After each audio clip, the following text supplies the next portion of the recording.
Welcome to the Seahawks Forever podcast. In-depth analysis on everything Seahawks. And now, here's your host, Dan Viens. Quick training practice report for you today from the VMAC. The Seahawks out on the practice field for the first time since Thursday's preseason opener. 23-23 tie against the Las Vegas Raiders. Let's get you caught up on some injury news. First of all, Tyrese Knight was out here today wearing a jersey, not participating in drills. He's the biggest concern. There was some consternation today about a post he made on social media. Mike Macdonald didn't seem all that concerned, said he's still nursing the knee. There's also another medical issue he's dealing with, as he put it, that's separate from the knee. He was asked a follow-up question, is this related to any old injuries? The answer was no. He was not wearing a brace. He wasn't limping. I didn't see anything untoward in the way he was moving around today. Macdonald did say they expect him back for the opener, but that looks to be it for Tyrese Knight as far as the preseason goes. We're not going to see him out here much at all. Some better news, Charles Cross was back out here today in uniform, and while he didn't participate in any of the 7-on-7 or 11-on-11 full team stuff, he was out here working with the offensive line, doing individual and team drills before practice. Good news, he's certainly on track to be back for the opener, coming off of surgery on that finger. Ernest Jones was not out here. Doesn't sound like an injury situation. There was no question to Mike Macdonald today before he left. So I can't say one way or the other, but it feels like a veteran rest day for him. And then Shaq Griffin was out here today and got some limited reps. Mike Macdonald said last week they have a plan for him to get back into action, although he joked that Shaq kind of snuck out there for a couple extra reps today, which he wasn't supposed to do, but that just shows you how anxious Griffin is to get out there. Otherwise, the theme of the day today was the offense, and most specifically, the pass catchers. Spectacular day from Elijah Arroyo today. Every time we turned around, he was making a terrific catch. Had a one-hander today that might have been a touchdown if contact was allowed.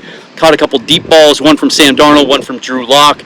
Cooper Kupp was everywhere today. Caught at least 10 balls that I can see. Many of them of the diving, stretched out, one-handed variety, tight window throws.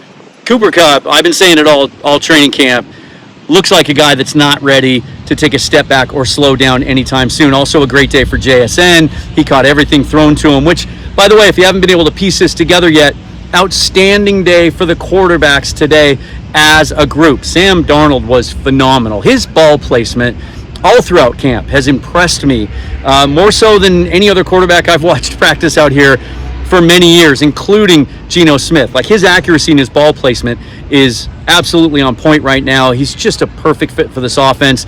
And again, I know this is a central theme that you've been hearing from me over the last week or so. The internal clock from these guys, they are getting the ball out in time, including Jalen Milroe and his learning curve as a rookie. The other thing that stood out to me today in practice was just how much yet once again that they continue to work on the running game. They drill it, and they go first team, second team, third team next to each other, working over some of the minutia. Heard John Benton out here going through some fundamentals, some of the little things. At one point he said to his guys, he said, all right, here's a little thing that you all need to do better. Not going to tell you what that is, not supposed to forward that on to you, but just wanted to relay that to you. It's not just the big picture that we're talking about here. It's the little things, putting those together one step at a time, like Mike Macdonald says, stacking days. And we saw some of the signs on Thursday of an offensive line that could be dramatically improved this year because of scheme, because of coaching, personnel, everything else. It sure looks that way, and it's not for lack of coaching. They are out here, and they were a little extra intense today as well. I saw it early in practice. Coaches seemed like they were a bit on edge, really pushing the guys harder. I asked Mike Macdonald after practice if that had anything to do with how we're at the midpoint in training camp, and sometimes it can just there can be some natural fatigue that sets in, playing against each other all the time, being out here in the sun, not having regular games to look forward to. And loved his response. First of all, he appreciated getting a question about the coaches. But then he pushed back a little bit, and he just said, no, I think the guys are doing everything they're supposed to do. They know what they're, from drill to drill, from rep to rep, they know the type of effort we're looking for, and we're getting it from them. We're happy with that effort. We're happy with the intensity. but it's good to hear that our coaches are amping it up just a little bit. That's going to do it for me here today. I won't have a show this evening, but join me tomorrow night. We'll do a live show on Sunday night to kind of recap and catch up a little bit after another couple of practices. They're out here in the morning yesterday.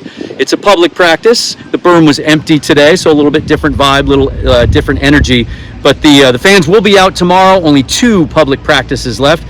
If you're out here in the berm and you see me walking by, say hello. Always love meeting you.